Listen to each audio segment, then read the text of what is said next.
Well, hello there. Thank you for joining me for the latest edition of Telile 24/7. I'm your host, Adam Cook, and we have a jam-packed show for you this week.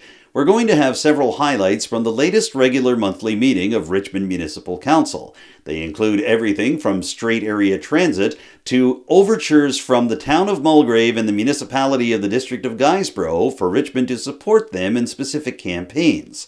You're also going to hear from Veronica Merryfield, the head of the Cape Breton Transgender Network, recently made an appearance in front of the Provincial Standing Committee on Health regarding gender-affirming healthcare issues for the trans community. But we begin Telile 24/7 this week with the regular choice of a warden and deputy warden to serve Richmond Municipal Council over the coming months and years. We're halfway through the council term that began in 2020. That means it's time for the 5 individual councillors to choose a warden to serve them for the next 2 years. It doesn't always wind up that the same warden fills out an entire council term. As a matter of fact, you would have to go back to 1997 when Richie Cotton was named the warden and served a full term up until the year 2000. By sheer coincidence, Richie Cotton was actually in the visitors gallery on Monday evening at the Richmond Municipal Building in Arishat, and he got to see Amanda Mombourquette being put forward as the only nominee to serve as warden, so she will indeed be able to serve for a full 4 years as the warden of Richmond County. I spoke to Amanda Mombourquette shortly after Monday's meeting. Here's what she had to say about being chosen and backed up unanimously by the 4 remaining councillors. How does it feel to have the support of council? Oh, it's awesome. And, it's the same as the first day that I was chosen to be their warden. I really appreciate the confidence that they show in me. We've worked really hard as a council on a whole pile of issues, and I'm glad to know that things seem to be going in the right direction. So it's a lovely stamp of approval. How does it feel to be able to see some stability in this municipal arrangement and also be able to see people working together like this? Yeah, it's fantastic. I think, we all come from different backgrounds. You can see at the table, we all have a variety of opinions, but I think at the end of the day, the role as warden, I'm trying to make sure that I'm, doing a good job as chair, as good a job as I can. I'm trying to make sure that all the councillors feel that they're heard, and I think that's really that's the point of the job, really. And it's really great in terms of the stability too, because there are lots of things we're working on where, we're kind of in the middle of some activities, and I'll get to be completing that. So it's an exciting time. Yeah. So let's talk about a few of those activities and council priorities. Obviously, strategic planning. The new strategic plan just accepted. A big presentation on Richmond County trails tonight. What are some of the other things, or what do you think are some of the themes that council's really digging into as the second half of this term begins? Well, honestly, you have seen, you're exactly right. We've got our new accessibility plan, new strat plan, new trail strategy. We have yet to approve the trail strategy, but I do anticipate that likely will happen at the next meeting. We have to move now from that planning piece into more action, right? And so now we're looking at, bringing our accessibility committee together to start prioritizing. What do we want to get on first? We're talking about a lot of opportunities around celebrating Accessibility Week, and it'll be the same with the strat plan, same with the trail strategy. Where are the places that we feel need the most work the soonest? What are some early wins that we could be getting, and what are some long-term strategies that we need to be working on? However, there's a new deputy warden for Richmond County. That position is chosen on a yearly basis, and this time around it's going to be District 5 Councillor Brent Sampson's turn. Just like the other 4 councillors in Richmond County, Sampson was first elected in the year 2020. This is his first crack at being deputy warden. He follows up District 3 Councillor Melanie Sampson, who herself followed up District 2 Councillor Michael Digdon. One of the issues that the new Deputy Warden for Richmond County, Brent Sampson, has often brought to the table is the quality of cell and internet service for constituents in his District 5 riding, specifically people in communities like Forshoe and Framboise. Well, Hurricane Fiona exacerbated these issues for all of Richmond County in late September as the major storm blasted through the Strait area, often leaving people without cell and internet service for many days after the initial landfall. That's one of the reasons that the issue has come back to the council table, but it's also been prompted by the municipality of the District of Guysborough, who want Richmond Council to endorse a letter recently sent by Premier Tim Houston to federal officials demanding more accountability from telecom companies set up in the province. Here's how Warden Amanda Mombourquette set the table for discussion on that issue at Monday's council meeting in Arishat. The original letter from the Premier referenced the lack of support and participation from telecommunications company as Hurricane Fiona was descending on the region, but specifically with regards to proactively keeping the Provincial Coordination Centre connected to their response plans.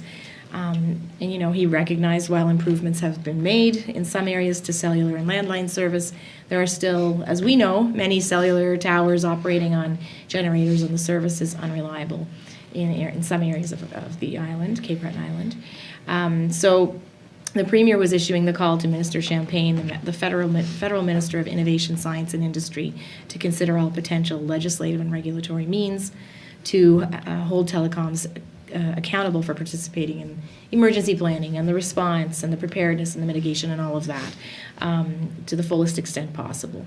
So Warden Pitts, in his letter back to the Premier and copied to all of us, has encouraged all municipalities to show support for the Premier's correspondence to Minister Champagne.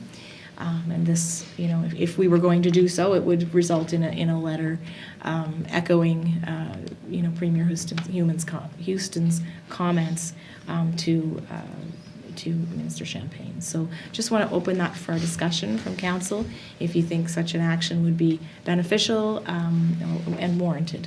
In District 5, we had a lot of issues with, and even well after the storm, like I'm talking 2-3 weeks later, with large landline outages in Framboise area. That being said, the government relations contact was great to get back to me in a timely manner. I have, all the time in the world for her. She's been fantastic.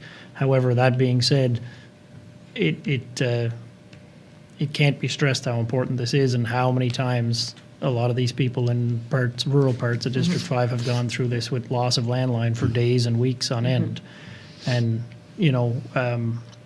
us having to reach out to try and get answers. Following a council motion from Deputy Warden Brent Sampson, councillors agreed unanimously to send a letter of support to Premier Tim Houston regarding the issues with telecommunications both before and after the hurricane. After Monday's council meeting, Warden Mombourquette noted that the problems that had already existed in different parts of Richmond County were only exacerbated when Fiona blew through the Strait area.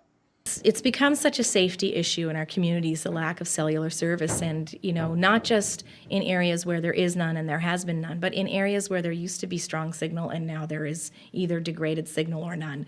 We're seeing that happen across the county, across Cape Breton Island. We know we're not alone in that, and so our intent is to continue to lobby with the federal government and with the provincial government to create solutions. And I do think that the letter that Premier Houston wrote had some pretty valid points in it. We saw a lot of interruptions, of course, as was anticipated during Hurricane Fiona. But I think it's really critical for telecom companies to be connected to, provincial coordination centers and, so that information is flowing about what they're doing to prepare, what they're doing to mitigate, and what they're doing to resolve the problem afterwards. So, we've had some really great contact from some, less so from others. We'd like to see maybe some consistency there, and that's why I think Council opted to do a letter of support for it. Only a few months earlier, Richmond Council attempted a partnership with the municipality of Inverness County and local Mi'kmaq communities to try to get funding support from different levels of government regarding improved broadband in the general Strait area and southern Cape Breton Island. That proposal was rejected by those administering the federal program known as the Universal Broadband Initiative. However, at Monday's Municipal Council meeting in Arishat, Richmond councillors voted unanimously to send a letter to Cape Breton Canso MP Mike Callaway to see if the Universal Broadband Initiative could be reopened for a follow-up pitch from Richmond Council and surrounding areas. Following Monday's regular meeting, Warden Mombourquette was optimistic. Well, what the discussion has been is that, we wanted to express our support through MP Callen to have the federal government consider recapitalizing and reopening the Universal Broadband Fund. It's currently closed. The priority areas are rural and remote communities. We definitely consider ourselves rural and sometimes remote. So we're really encouraging them to reopen that application so that we can continue to put together those partnerships you're talking about. We have asked staff to look at, are there other ways as well that we could explore, improving service in the county. So it's going to be something that we continue to hammer away at, because it is probably one of the most critical issues, I think, facing many residents in our district from both, like I said, a safety, an economic, and an educational perspective as well. One of the issues brought to the floor during Monday's regular meeting of Richmond Council was the performance of straight area transit in Richmond County. The transit cooperative hasn't operated fixed routes in Richmond County for a long time. Its service is down to the dial-a-ride system, which sees people reaching out to schedule appointments for straight area transit's vehicles to come pick them up and take them to their destination. But according to District 3 Councillor Melanie Sampson and Warden Amanda Mombourquette, many people have been having trouble finding consistency in that particular service, and that leads back to some problems that straight area transit has recently been facing, including being able to get a consistent complement of drivers for their vehicles. First of all, here is District 3 Councillor Melanie Sampson to explain her concerns and why she brought this issue to the table. Over the past few months, I've heard from multiple constituents just about some concerns with some service delivery in the Richmond County area related to the straight area transit. So, of course, there are lots of reasons why service delivery would be impacted in the area. But what I'm requesting of council is that we ask staff to just explore some options to help us in terms of, I don't like to use the term solving the problem, but some strategies that maybe we could employ to try to help have a more equitable service, I think, in Richmond County. We do give an awful lot of money to the straight area transit, and I am concerned about the service that we are receiving at this time. Certainly, I would share your concern, and both Councillor Sampson and I are on the board of directors for straight area transit, so I'm sure we hear, we probably get those that feedback more regularly, but I definitely think it's a good idea to look at alternatives to some of these solutions, to try to find some solutions. So,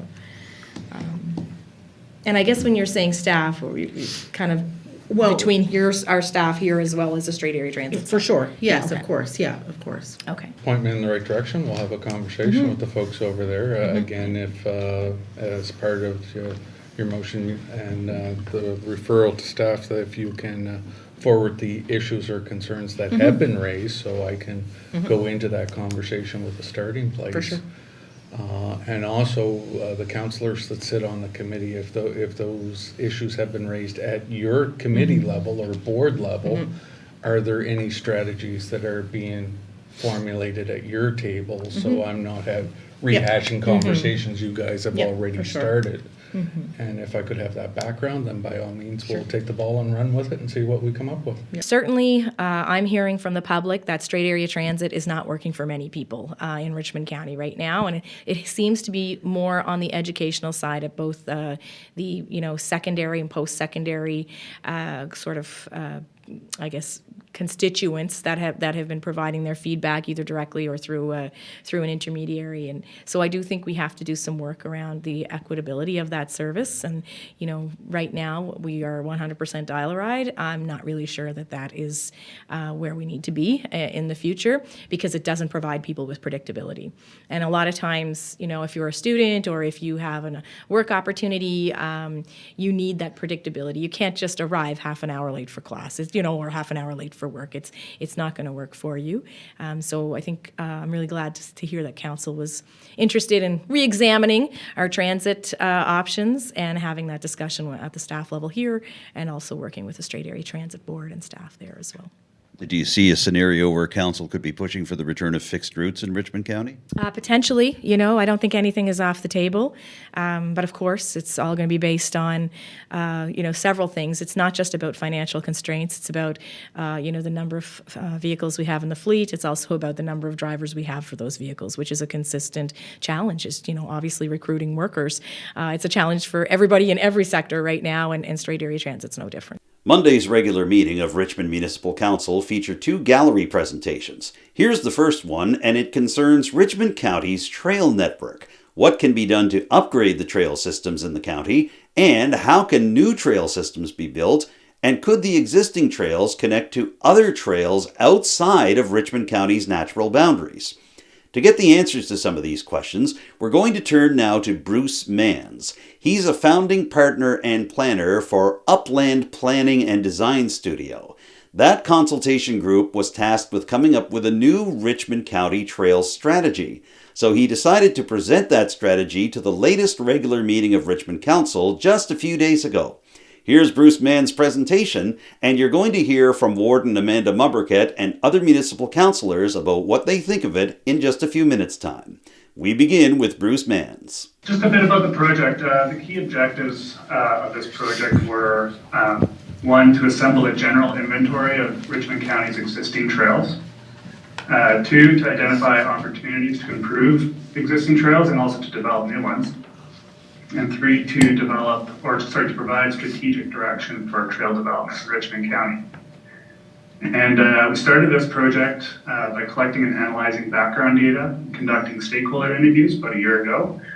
And this summer we hosted an online mapping tool called Social Pinpoint to gather community feedback on the trails as well. And all this was summarized in a draft strategy document that was shared with the municipality and council for feedback in September. Since then, we've been incorporating the feedback and edits we got on that into the draft, or into the final strategy that we're talking about tonight. So before we dive in, I'll briefly just go over a few reasons why Richmond County should care about trails. The report includes a lot more details about this, but generally trails offer many environmental, economic, social, and health benefits for communities, which I'm sure you're all aware of. Again, the report includes a lot more stats to support these claims. We don't really have a whole lot of time to get into it all tonight, but when kind of considering all these benefits, it's really not surprising that trails are often seen as a symbol of quality of life for many people and for many communities. I'm also quickly just going to go over some of the different types of trails, particularly the ones that we're going to be discussing tonight and ones that are in the trail strategy. So the most common type of walking trail that most people would think about is a typical walking trail, which is usually a 1 to 1.5 meter wide footpath that could be used by usually walkers or pedestrians, and maybe also cross-country skiers or snowshoers in the winter. A multi-use pathway is basically just a wider and more accessible type of trail, and these are usually about 2.5 to 3 meters wide, and they can be used by all sorts of modes of transportation, including walkers, cyclists, cross-country skiers, snowshoers, even horseback riding and equestrian uses. And these types of trails are often provide more of a safe and accessible, barrier-free routes, so that people in a wheelchair or people who use mobility devices can use these types of trails quite easily. Shared use pathway is essentially the same as a multi-use pathway. However, it allows motorized trail users on this as well, including ATVers and snowmobilers. And then an OHV trail is essentially, they're more of a backcountry trail that are exclusively used by off-highway vehicles, like ATVs or snowmobiles. And these typically wouldn't get used by other types of travel modes, however you can. There are examples where people can cross-country ski or snowshoe on these types of trails as well. Now we have a few less common types of trails as well, but are still quite relevant to Richmond County. Water trails, for example, aren't typically thought of when you're talking about trails, but are really well worth considering in this project, especially in Richmond County due to the abundance of really great paddling routes, and we'll talk a bit about those later. And then finally, mountain bike trails are also a unique trail type that are catered specifically, of course, towards mountain bike users. And these can be simple single track routes that would wind through, a hilly area or a forest, or they could be more developed tracks that include specialized structures like berms or banks and even pump tracks. So based on the feedback from stakeholders and the public, along with our background analysis, the trail strategy includes a number of recommendations, and we've grouped them into these 5 categories. And we'll start with trail upgrades and expansions, which focuses on improving and expanding trails that already exist, as opposed to building new ones or extending existing trails as well. And one big project that would fit this category is the St. Peter's Coastal Trail, which has a few different options, many of which I'm sure you've heard about, and each have their own pros and cons. So one option, this slide shows all 3 options. In the top left option is upgrading the trail and continuing it as a multi-use trail, which wouldn't allow motorized use, but would be fully accessible for people in wheelchairs and other mobility aids. Another option is to make it a shared use trail. So that would be the concept in the bottom left of the slide. And this option would allow for motorized users on the trail as well. And it would also allow HVV groups to connect their networks and access services in St. Peter's. But this type of a trail wouldn't be as accessible for people in a wheelchair or people with mobility aids as a multi-use trail or a multi-use pathway would. But then a third option also emerged as a possibility, and this is due to the province currently reviewing their legislation about OHV use on public roads. So while we were working on this project, we learned that the province is currently working towards legislation that would allow OHV groups to use sections of the public right-of-way as long as it meets certain standards like traffic volume, traffic speeds, proper sight lines, etc.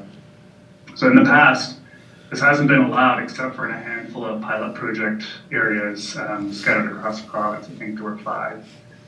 But if this legislation is amended, which we understood could happen as early as this spring, this could allow for an alternative option here in St. Peter's, where OHV groups could connect their networks and access services in St. Peter's via a new trail that would run north of the village and connect onto Oban Road and Pepperell Street, where they would use that road to get into town. And the same legislation could also be used to allow OHV users to potentially cross the canal and access a lot of the OHV trails in the Largways area. So all these options are in front of the Department of Natural Resources, and they're the ones who will ultimately be handing out a letter of authority to a community group to continue on with this trail and manage it in the future. And they're currently reviewing all these options and plan to hold some community consultations soon to determine the future of this trail and who will manage it. Another existing trail is the Cap-Auguet Eco Trail. This is has a really great potential. However, it needs a lot of upgrades. It's been kind of left without any maintenance over the past decade. But now there's a community group on Almadown that is in the process of signing a co-management agreement with the province to manage the Petit de Grasse Provincial Park. And their main priority is to revitalize the trail and start promoting it to locals and visitors as a scenic and relatively easy wilderness hiking trail. Richmond County is also home to an extensive OHV trail run by 5 different groups, but very few of them are actually connected with one another. And a common objective that we learned while doing our stakeholder engagement is that all these groups really want to connect their networks so that they can extend their trips and access and share each other's networks. The trail strategy recommends a number of trails to connect these OHV networks together, as well as proposing a new connector that would link into the expansive OHV trail network in Inverness County, which, if realized, would allow OHV users in Richmond County to connect into Inverness and Victoria counties all the way up to the Cape Breton Highlands, which would have huge potential for them to not only market their trails from tourism point of view, but also to fundraise and host different types of events that could go longer distances. So a lot of potential there as well. The trail strategy also recommends a handful of new trail opportunities. However, most of these are in the really early pre-planning stage. So for an example, there is a community group in the West Bay area that are working with the Boudreau Lake Biosphere Reserve to develop a network of trails in Richmond County that could eventually connect with a trail that would go completely around the lake. And this would form a new trail that goes around the entire Boudreau Lakes, and it's a really substantial project. And like I said, it's in the very early days, but if it is realized, it would take some time, but if it is realized, it could be a really great tourism product that could attract hikers from not only around the province, but potentially from around Atlantic Canada or even the world. And they're doing a lot of this type of work in the northern Cape Breton Highlands as well. Another new trail development that is emerging is in the Irish Cove area, where the Johnson Community Development Association is in the early planning phase of developing a network of trails, walking trails in the former Irish Cove quarry site. And lastly, we touched on this earlier, but a really neat idea that we heard from both stakeholders and the public that has a lot of potential was the idea of developing formal water trails in Richmond County and promoting them as a destination tourism product. So Richmond County, as I'm sure you know, has dozens of great water routes in coastal areas and along inland water bodies, but there are three in particular, Island Dam, Horseshoe Coast, Wilderness area, and the Boudreau Lake itself that have a lot of potential to become like marquee paddling destinations. And these water trails, they can connect provincial parks, islands, beaches, coastal communities, and even connect to some existing walking trails that are off the coast, like the Callen Coast Wilderness Trail, and even the future Cap-Auguet Eco Trail.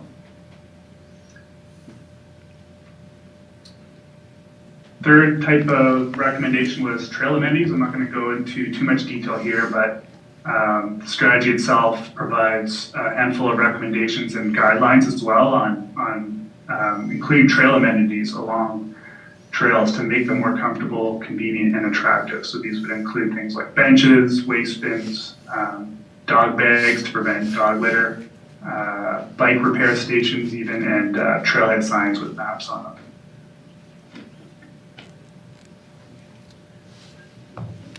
The trail strategy also includes a handful of recommendations to promote trails. So during the public feedback, a recurring comment was that people weren't really aware of all the trails that already exist or couldn't really find much information about them other than through third-party websites. So one way to help with this is by developing, potentially by developing an online trail map that could live on the Richmond County website and could show all the existing trails, including the OHV trails, along with useful information about their length, difficulty, any problem areas, as well as any modes that are permitted on them. So something like this was developed recently in Kings County, and there's an example of that on the slide here. And then finally, last but certainly not least, are recommendations on supporting trails. So one recommendation, for example, is developing a formal trails policy that can be incorporated into Richmond County's municipal planning strategy, which is currently being reviewed. And this will provide significant and ongoing support for trails that will remain even if council or staff change over in the future. So this would help protect trails as a priority for the municipality in the long-term future.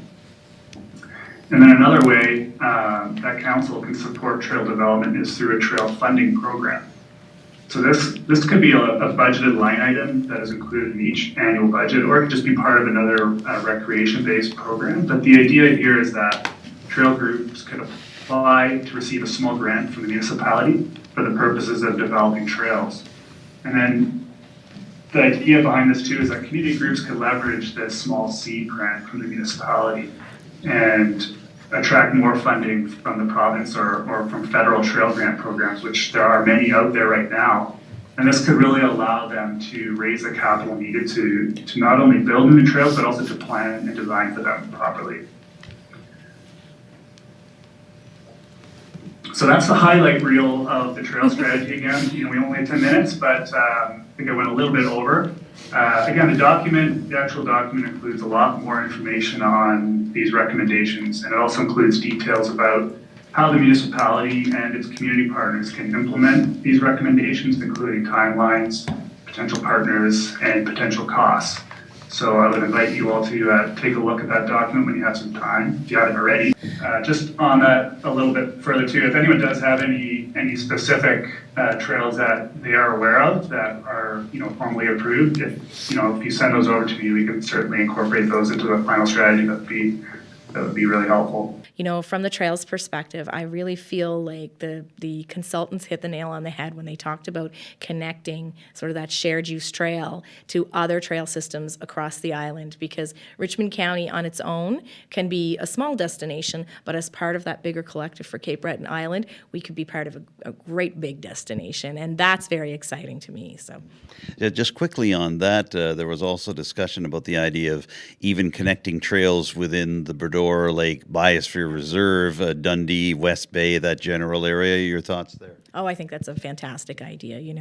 I firmly believe we do need that shared use trail access backbone in our communities. But then there are so many opportunities for specialized trails like that, hiking trails, mountain biking trails, the water trails. That I think these are fantastic ideas that can bring more visitors here to our county and to Cape Breton Island. Quickly, the eternal question on trails and on one specific trail in St. Peter's, and we know this has been a discussion point. Is it a walking trail? Is it an ATV or off-highway vehicle trail? The presentation tonight suggested it could be both. It could be a shared multi-use trail. Your thoughts on where those discussions go? Yeah, early on in our term as councillors, we issued a letter of support to make sure that was a shared multi-use trail, because of it sits along the rail bed, and those are particular areas that are very well suited to that kind of development. And I don't think council has changed its position on that. I will say that I take very seriously the idea that it does need to be connected, or else it's not going to be a destination on its own. So, and I do think we need to be looking at expanding our focus on trails to other forms of trails as well. We have some fantastic hiking trails in places like Battery Park. We're hearing about a new group at Cap-Auguet, do the eco trail there. So it's, I think we really need to be broadening our horizons on that, and I think the trail strategy will help us get there. And right now, I guess I would say to Adam on that is that there really is no St. Peter's Coastal Trail. It is an abandoned rail corridor, and areas of it, the last time I was down there, weren't safe for crossing. There's some hazard tape. So we really need to get that trail bed stabilized, regardless of what it's going to be used for in the future. Geographically, the town of Mulgrave and the county of Richmond might not seem to have that much in common. They're not connected by any natural land boundary, and they're not even connected by the Canso Causeway that links mainland Nova Scotia to Cape Breton Island. But there is one thing that the two municipalities have in common. They've been having trouble finding funding to be able to pay for the cost of a bylaw enforcement officer. So earlier this fall, the town of Mulgrave reached out to Richmond County to see if the municipal officials there might be interested in cost sharing for a bylaw enforcement officer position that could handle both the county and the town. I spoke to Warden Amanda Mombourquette about this development after the latest regular monthly meeting of Richmond Municipal Council on Monday evening in Arishat. Here's what she had to say about Mulgrave's request. We've started to, proceed with that discussion at Committee of the Whole. We discussed it. Councillors were generally in favor of exploring some kind of shared resource. We don't really know yet what that could look like. It would be a full-time person, a part-time person, in what jurisdictions, we're not really sure. But we have communicated back to Mayor Ron Chisholm that we are interested in pursuing the discussion, because it certainly has been a topic that's come up around our council table and our bylaw and policy committee as well. Okay. Do you think this could be the way of the future? I know it's not the first time municipalities in this area have worked on cost sharing in this regard. Do you think this could be where we're headed? Well, I think it definitely is. I think shared services make a whole lot of economic sense, and that's good news for the taxpayers. You get more bang for your buck, better service for hopefully less investment, and we see concrete examples of that with our Eastern District Planning Commission, with the Cape Breton Regional Enterprise Network. We can get fantastic services from both of those organizations, and hopefully we can look at something like this as well, as part of a shared service agreement. Not long ago, Richmond MLA Trevor Boudreau chaired the Nova Scotia Legislature's Provincial Standing Committee on Health. And one of the visitors to that standing committee on October the 11th, when Boudreau was chairing the meeting, was Veronica Merryfield. Now, longtime viewers of Telile 24/7 might know who Veronica Merryfield is. She's been on the show a few times. She is the head of the Cape Breton Transgender Network and also the education coordinator for Cape Breton Pride. So why was she appearing at this particular standing committee meeting on health at the Nova Scotia Legislature? She is going to share some of her thoughts about that meeting and why it was important for her to raise some concerns regarding gender-affirming healthcare accessibility for members of the trans community. Here's my conversation with Veronica Merryfield right now. Earlier this month, you made an appearance before the Nova Scotia Legislature's Health Committee. I know you had been targeting an initiative that the provincial government had introduced over the summer with regards to gender-affirming issues when it comes to getting proper health care. What can you tell me about why you wanted to appear before the Health Committee on October the 11th and what your main discussion points were? Actually, I was invited to appear before the Health Committee in response to somebody else wanting them to talk about it. And that discussion about who would appear happened in June. And my name, along with a couple of executive directors at Nova Scotia Health, were asked to give evidence. So the directors at Nova Scotia Health were there to talk about what they were actually doing, and I was there to talk about the impact and why it needed to be done. So how did you feel that your words were received and those of the other speakers over the course of that day? I've been seeing some of the footage, and it does look like you got a warm reception from the various MLAs that were part of the committee. How did you feel about it overall? Overall, I think it went really quite well.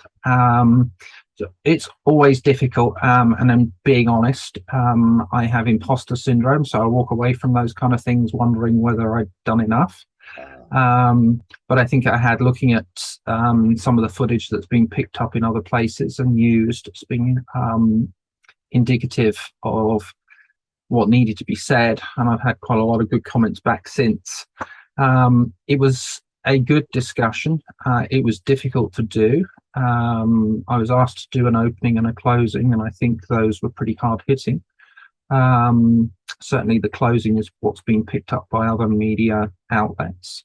Afterwards, I was kind of disappointed at some of the things that didn't get asked. In particular, none of the MLAs asked what more they could do or what they could do at all.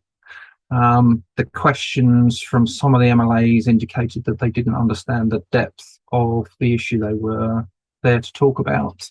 So in particular, somebody asked me what things would look like if the entirety of the WPATH SOC8 standards of care were adopted, which would, if they knew how big that was, they would understand how big a question it was that they were asking.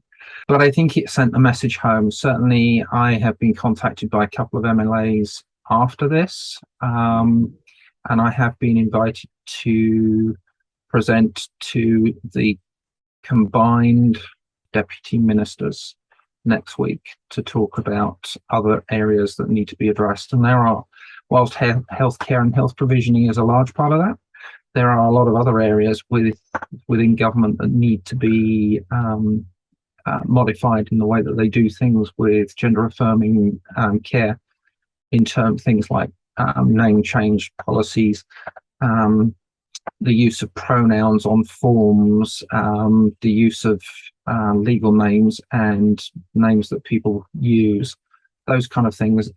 Every area of the government needs to be informed on gender-based and transgender-based issues to change the way that they interface with the public. I am interested to hear that you're going to be making a follow-up appearance a little later on this fall, as you've mentioned. So are there any specific issues that you're really hoping to target there, or are you just basically hoping it'll be a continuation of the same conversation? There are a number of issues I know that need to be addressed. So I've already alluded to one of them, that's surrounding the cost of name change, which can be quite prohibitive for some people. There are other issues surrounding housing, for instance, that I want to at least raise awareness of. There's a lot of stigmatization that comes with housing requests for those that are transgender. But there's a lot of, like I said before, there's a lot of places where people interface with various parts of the government where things need to be changed, even if that's just awareness education at a lower level, but up to and including the way that people are handled, the ways that the forms are handled, the way that the assumptions are made on about a heteronormative that is not necessarily the case, not just for those that are gender diverse, but anybody in the community. Not everybody is a straight heteronormative couple, for instance. No, that's true enough. And it was interesting to hear one of the Halifax area opposition MLAs, Brendan Maguire, saying that he had had a member of the community working for him in his MLA's office and got to see the experiences there. And I'm just curious, especially noting that the MLA serving our area, Richmond MLA Trevor Boudreau, was chairing the health committee discussions on that particular day.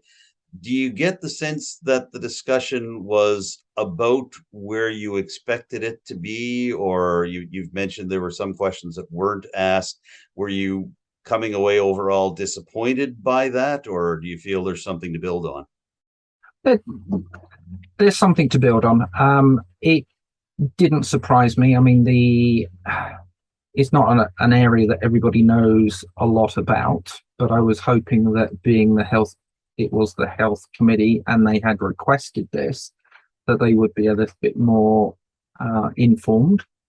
But I think they've gone away being very well informed. And I think there's at least a start of an understanding, and probably beyond that, an understanding about some of the issues that the community faces. And it's interesting that you should bring up Brendan Maguire. I think that highlights the issue of visibility and representation. The very fact that he has interacted with somebody and seen that kind of secondhand means he's got a better idea about those kind of issues. And this is why I personally feel that representation and visibility is so important. It's very hard for somebody to know the kind of issues that this community goes through unless they've actually stood alongside us and seen it happen. Is one thing for me to talk about it. It's a very different thing for somebody to see that in action. Apart from your upcoming return to the Nova Scotia legislature to speak to the deputy ministers, where do we go from here? And I am wondering if there are any further discussions that you're having in terms of the federal government and that particular layer, but overall, where does the discussion go over the coming days and weeks? Yes. So I shall be going forward with the Department of Health and Wellness, as I have been for the last year or so. And I do have fairly regular conversations with both the executive directors and some of their staff over some of the issues that are there. I know they do have a lot of complexity involved with that, but they are addressing it. I would like to think it was going to move faster than it currently is, but at least I know it's moving. I am having some discussions with federal ministers, but not necessarily surrounding the same issues with health, because health is majoritarily handled by provincial level. I would like to see a levelling of the playing field of some of the things that we are doing here in Nova Scotia that are being done in the Yukon spread to other provinces just based on, some of the people I meet with from other provinces who experience similar or not worse issues. But there are some legislative things that need to be done at federal level, not necessarily for gender affirming health care, but it would be nice to see some of the interprovincial mechanisms eased. So I'm just curious, what kind of these mechanisms would you like to see eased, just as an example? So the interprovincial cross-charging between health authorities for services that are available in some provinces and not in others, that require a fair amount of effort by MSI here to cover them for other provinces. So, for instance, there's certain things that certain provinces do provide in gender affirming healthcare that we in Nova Scotia have to go to those provinces for. There are some that argue that we should bring that into this province or the Atlantic region, but I don't think it makes economic sense, and it's not going to happen quickly. It's really difficult to put together a skilled team doing certain things that are, serving 1.5% of the population, say. So there needs to be other ways to ease that between provinces that I think the federal government could help with. But there are other issues that in this area that I do work with the federal government with. All right, just to wrap up, Veronica, one of the roles that you serve right now is in terms of education within Cape Breton Pride. Where do you feel public education is on these issues overall in terms of healthcare for the trans community in particular, but also LGBTQIA? Do you feel that we know enough? Do you feel that there's still much learning to do? From your perspective in this education post, how are you feeling about this specific issue and the general public's knowledge?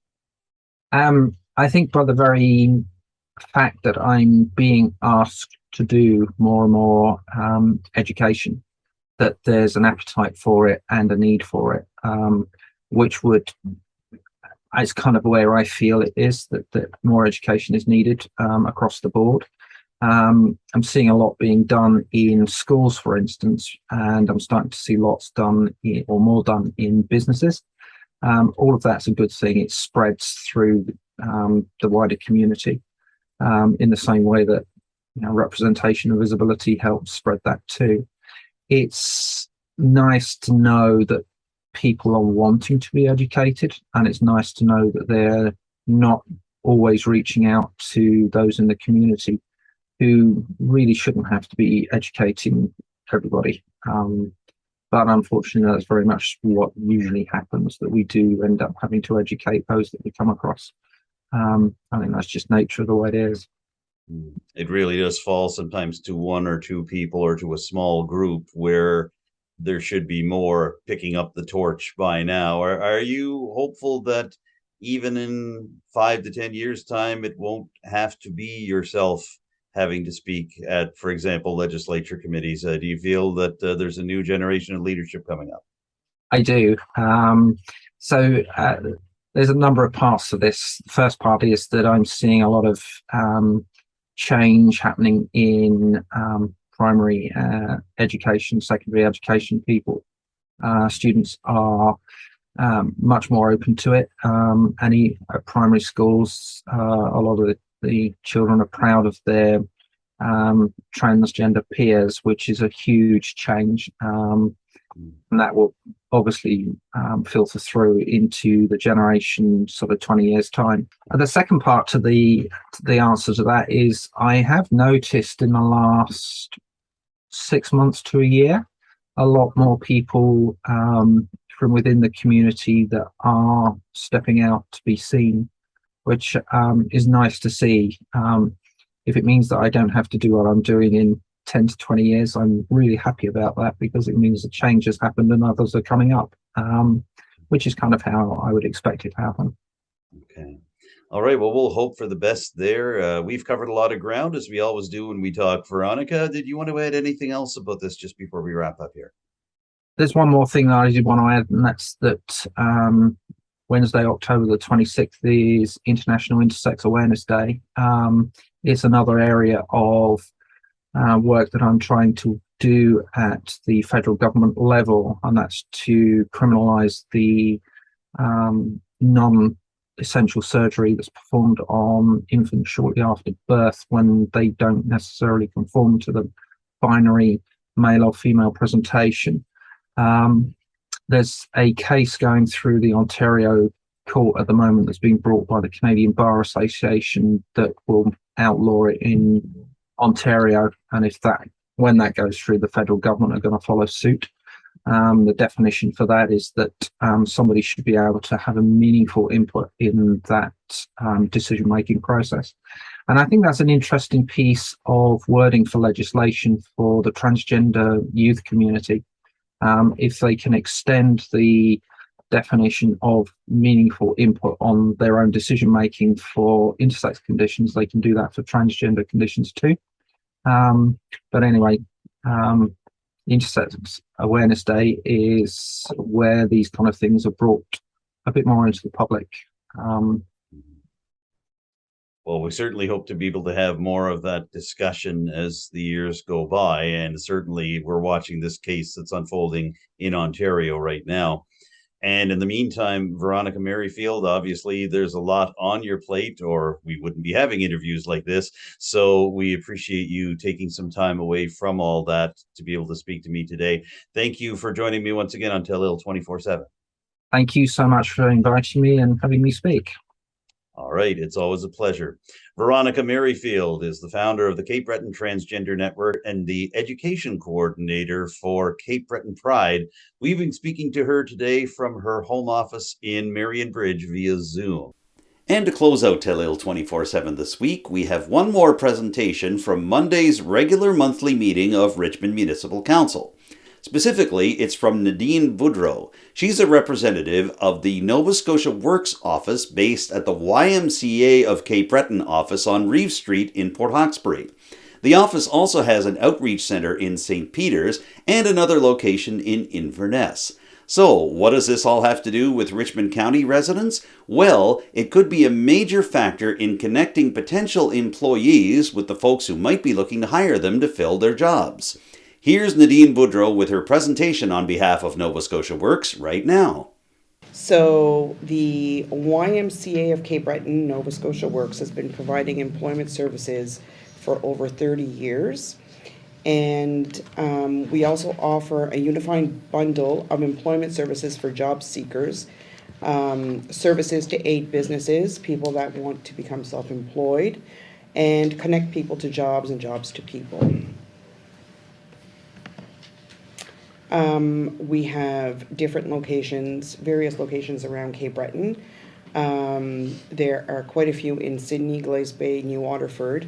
We're located at 298 Reeve Street in Port Hawkesbury, and we also have outreach services in St. Peter's, along with an office in Inverness. Our team, myself, I'm a case manager in Port Hawkesbury. We also have an executive director, an operations manager. We also have job developers that will help employees look for work, workshop facilitators, any kind of support, employment support practitioners would meet with employers and try and promote the service, give them help. There's also wage incentives that can be used that will benefit both employer and employees. And we also have career counselors for people that aren't sure what career path that they want to choose. Those are all different types of services that we offer. There are also educational assessments that can be done for adults that are returning to school as well. For our services, we've divided it in two categories. For job seekers, we help them find jobs. We also write resumes, cover letters, We can do mock interviews or prepare them for an interview with an employer. We can provide them career guidance and coaching, help access funding for skills training, someone who needs to be retrained, transitioning career due to a medical reason. We also provide access to computers. We have a computer station, and we also can give you the information and the guidance that you need to start up your own business. And all of our services are free. We also provide free workshops and information sessions.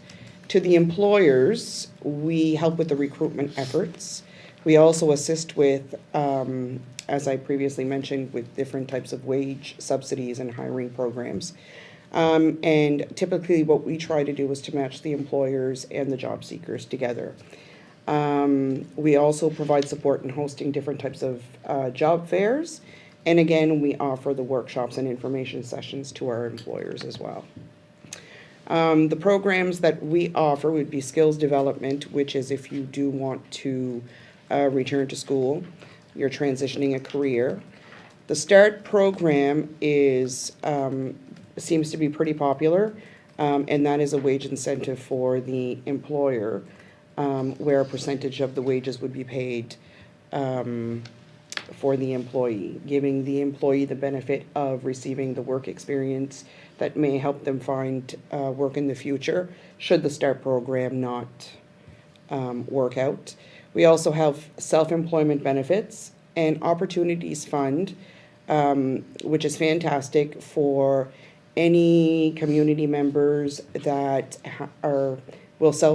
they can have any types of disabilities, or they self-diagnose with having any types of disabilities. That's also available to employers. Job creation partnership, that's just any kind of enterprise or community partners that are for nonprofit can create different types of projects or positions, and there is funding available for that. As well as graduate to opportunity. For new graduates coming out of university, there's funding available to try and make an employee match there, employee-employer. We don't offer the EDGE program in Port Hawkesbury, but they do have that in different regions such as Sydney. We also have youth leadership programs and the Works for You program, which is basically the community members that are trying to re-enter the workforce after being away for a period of time. So it's very beneficial. I'm familiar with a lot of those programs, having worked in development for a long time, and they're really great. And yeah. Especially the graduate opportunity, where you're connecting those recent grads to the workforce, and hopefully keeping them here. Yes, that's good. Yeah. I think with so many employers right now looking to hire, and sometimes they just need a little bit of help to make themselves perhaps look more attractive to those potential employees, or help to fund it if they're not quite sure if that employee is a good fit. It just, if it reduces that risk, it can make a big difference. I also want to mention that there's also short-term funding available for people that need essential skills certifications such as first aid, WMIS, OHS. So there is, though that funding is available, as well as getting them job ready, whether it be tools or equipment. So that's available as well. Yeah, great opportunities to help people. Yep.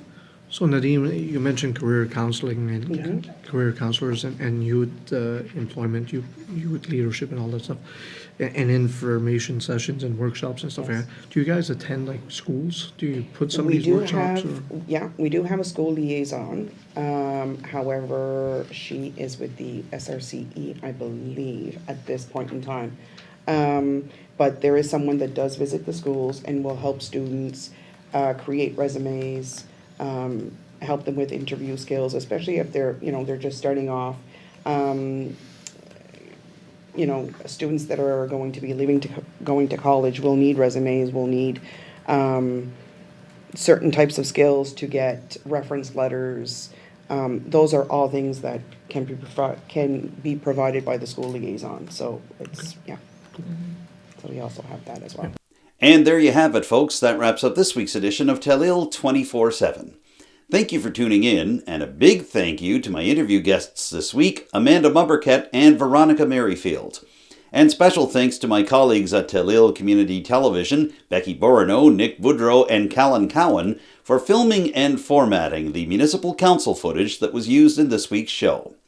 If you have any thoughts or comments about what you've seen over the past hour, or you'd just like to hit me up with some suggestions for future editions of the show, I'd love to hear from you. You can contact me directly. My phone number is 902-625-8863, and you can reach me by email using the address adamjrcook, cook with an E, @gmail.com.